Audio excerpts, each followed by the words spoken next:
Hello, everyone, and welcome back to Cyrus Webb Presents. I'm your host, Cyrus Webb. So glad you guys could join us once again. For those tuning in on the simulcast on Facebook, LinkedIn, YouTube, and on X, we're glad you all can be with us. Going to bring in our friends over on IG so they can be part of our conversation as well. And last but certainly not least, going to connect with our friends over on Amazon. Have a great guest who's making her first appearance with us today. I'm excited about this for you guys to be able to learn not only about her book, but also about the conversation she's been able to spark as well through the work that she's doing. And we're now live on the Amazon Live platform with Cyrus Webb Presents. If you guys are new to us on Amazon, welcome. Make sure you guys do hit that follow button. You'll see it either here in this corner or down below. You also will see the book by our next guest. We're excited to welcome Miriam Udel to our broadcast today. Her new book is called Modern Jewish World Making Through Yiddish Children's Literature. It's a fascinating book, not only about children's literature, but also some great messages that all of us can be able to learn, some universal things and conversation starters as well. We're going to talk to Miriam not only about the work she's been able to do, and not only being able to bring together stories like this, but also what she hopes you're able to take away from the book. Miriam, thank you so much for the time. Really appreciate it. It's a pleasure to be with you, Cyrus. Thank you for having me. Hey, the pleasure's definitely all mine. I was saying to Miriam before we went live here, I always try to be transparent with my guests about where I am in my journey of the information.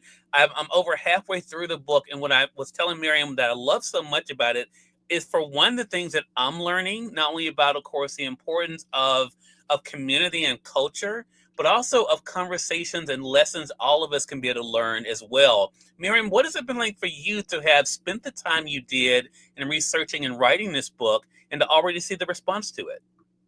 So I started working with these materials with Yiddish children's literature in 2012. And first, I identified some stories and poems that I thought were really worthwhile, that I thought had a historical interest, but more importantly, would speak to families and children today.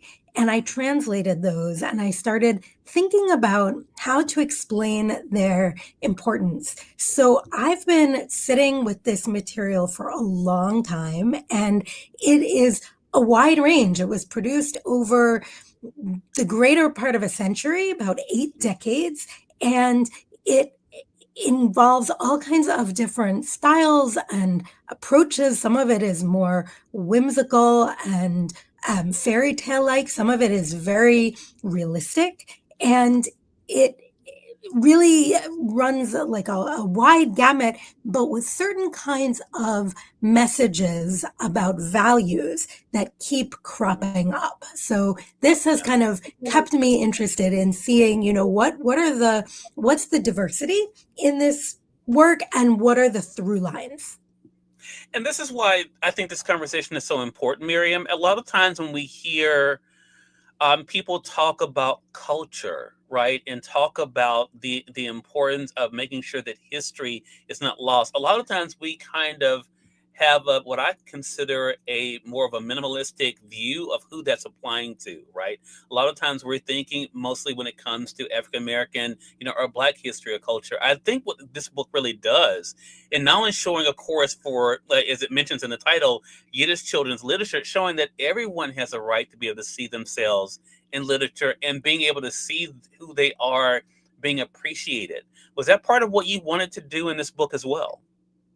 There's an educational theorist named Emily Style who first articulated this idea that in their reading materials, children need windows and mirrors, windows that let you look through and see someone else's reality, and mirrors that reflect back to you your own reality. And then another scholar named Rudy Sims Bishop came along and said, windows, mirrors, and that books can also offer sliding glass doors, right? Something that looks like a big window, but you can actually step through it and it becomes a portal into someone else's reality. And so when we think about minority cultures, whether it is Jews in the United States, my area of expertise, African Americans, Latinos, Latinas, Native Americans, whoever it might be, we all come from a cultural past with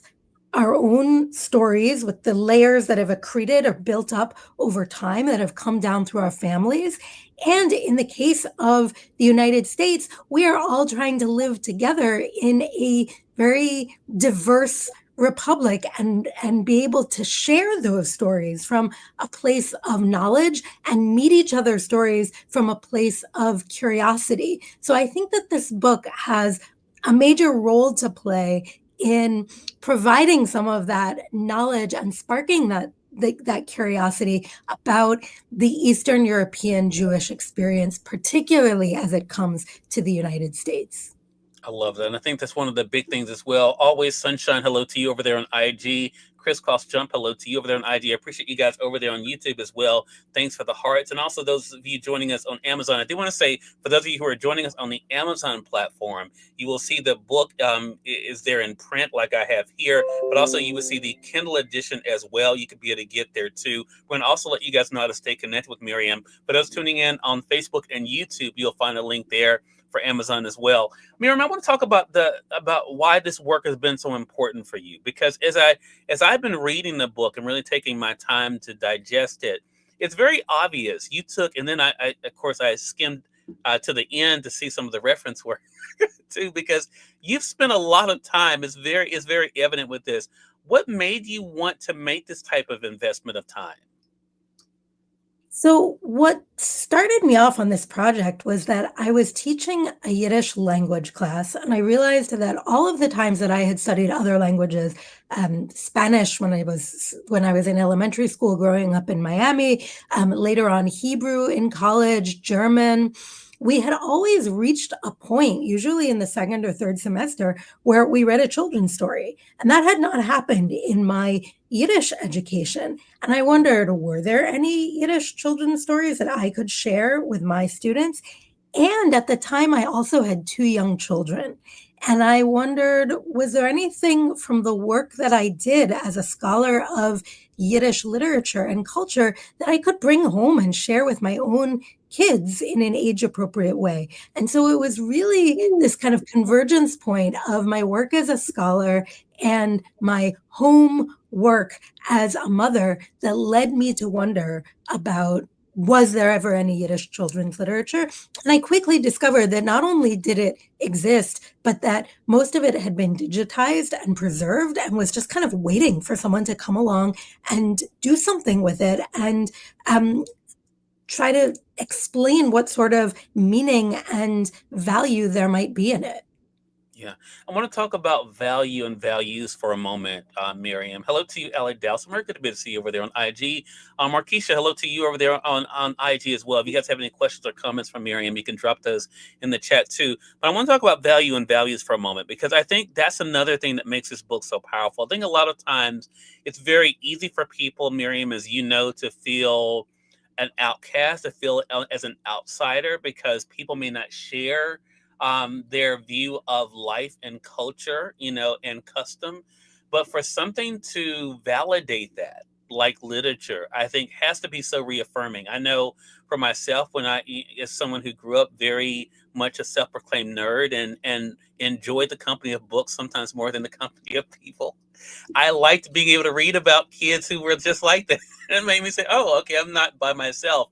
Is that part of what you were able to see as well when you started finding out about this Yiddish literature in particular, that other kids then felt reaffirmed by it? Absolutely. So when you hold any kind of a minority identity, which Jews definitely did in Eastern Europe and do, those who still live there in Eastern Europe, um, you can be pushed to the margins of your society and always reminded of your difference and of your minority status and of the fact that your worldview, your time cycles, your holidays, the foods that you eat, the stories that you share are not those of the majority. And what this experience ended up doing for the educators and the authors who created this literature is it gave them a keen sense of wanting to teach the children of their community curiosity and empathy.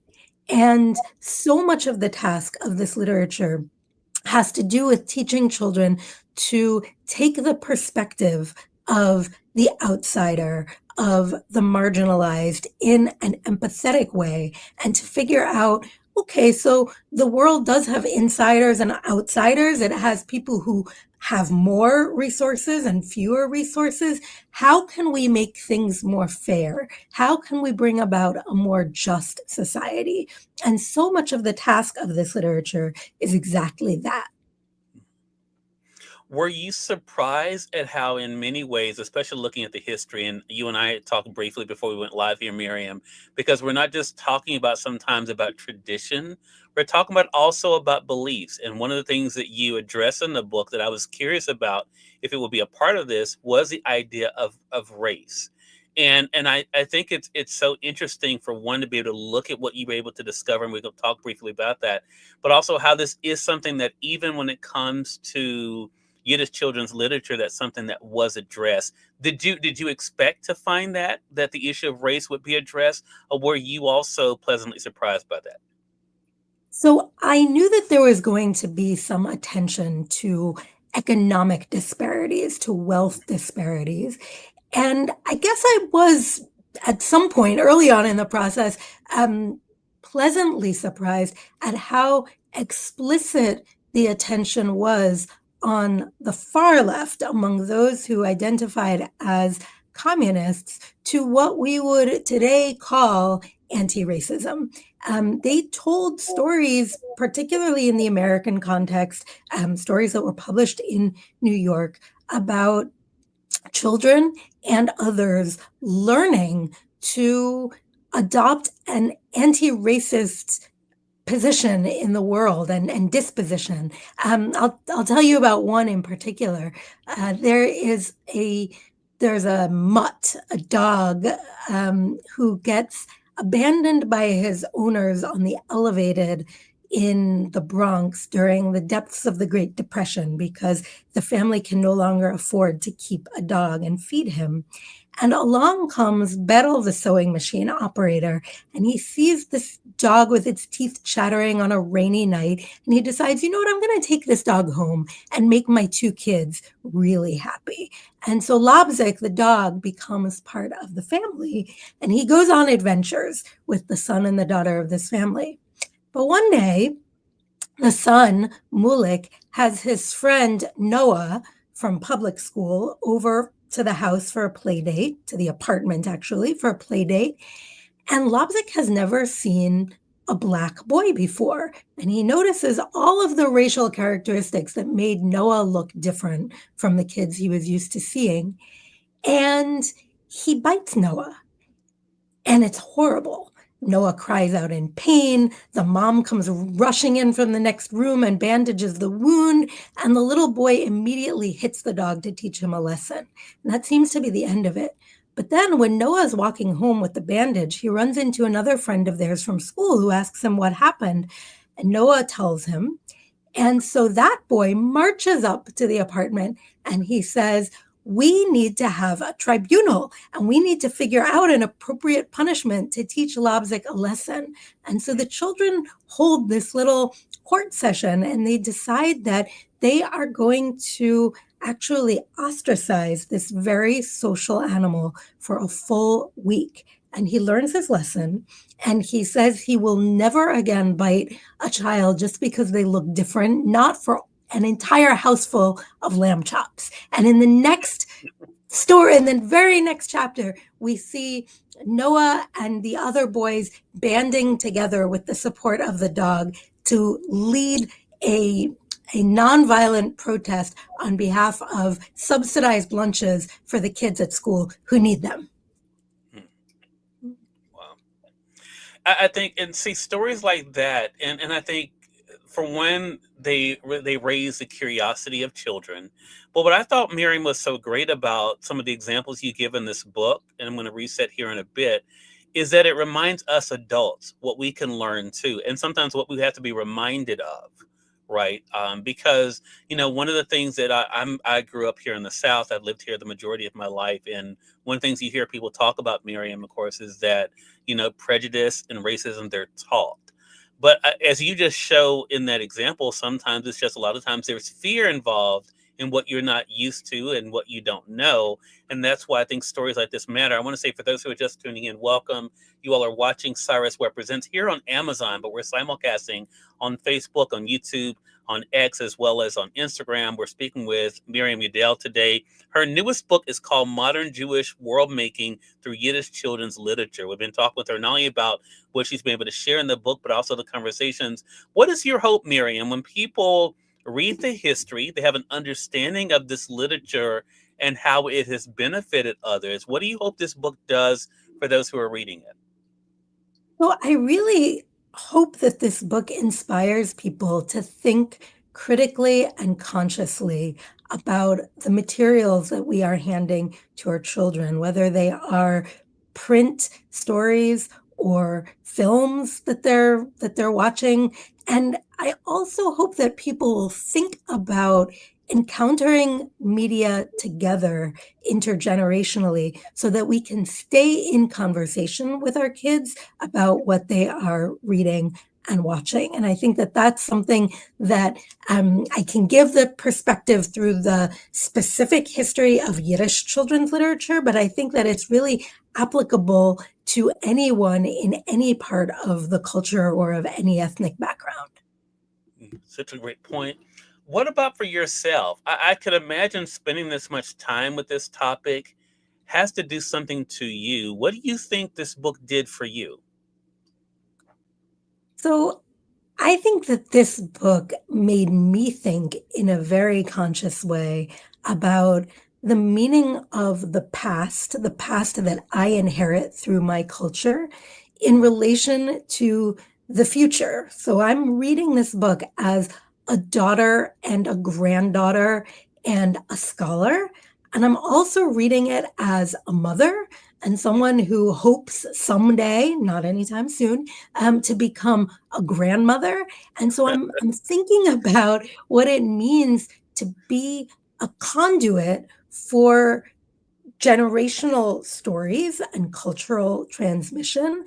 And one of the most interesting things that I learned from the social science research that I did in the course of this book is that passing down intergenerational family stories has been shown to help foster children's resilience. When you have shown them the ups and downs and ways that family fortune has oscillated over time, Mhm. that gives children resources when the going gets tough in their own lives to know that they come from strength and they come from resilience and they can tap into that resilience in their own lives. So discovering that message and then being able to share it with people, I would say, has been one of the most exciting dimensions for me. Love that. Troy Rollins, hello to you, joining us on the West Coast. Thank you so much for being with us. And Miriam, thank you so much for this conversation and for writing this book, kind of compiling this history, but also I think the lessons that it shared with those when it was written, but also that really fits for us today. Again, everyone, Miriam Udel has been our guest. Her book is Modern Jewish World Making Through Yiddish Children's Literature. Again, for you guys joining us on the Amazon platform, and highlight the print edition you all can get, just like my copy I have here, or you can be able to get the Kindle edition as well. Miriam, how can our audience stay connected with you? So my website, Miriam Udel, MiriamUdel.com, is a great way to do it. And I'm so appreciative of the opportunity to talk with you, Cyrus. Look, the pleasure's definitely all mine. Looking forward to staying connected with you, Miriam. And we thank your audience for tuning in to another great segment of Cyrus Webb Presents. Until next time, you'll make it a great one. We'll talk to you soon. Take care.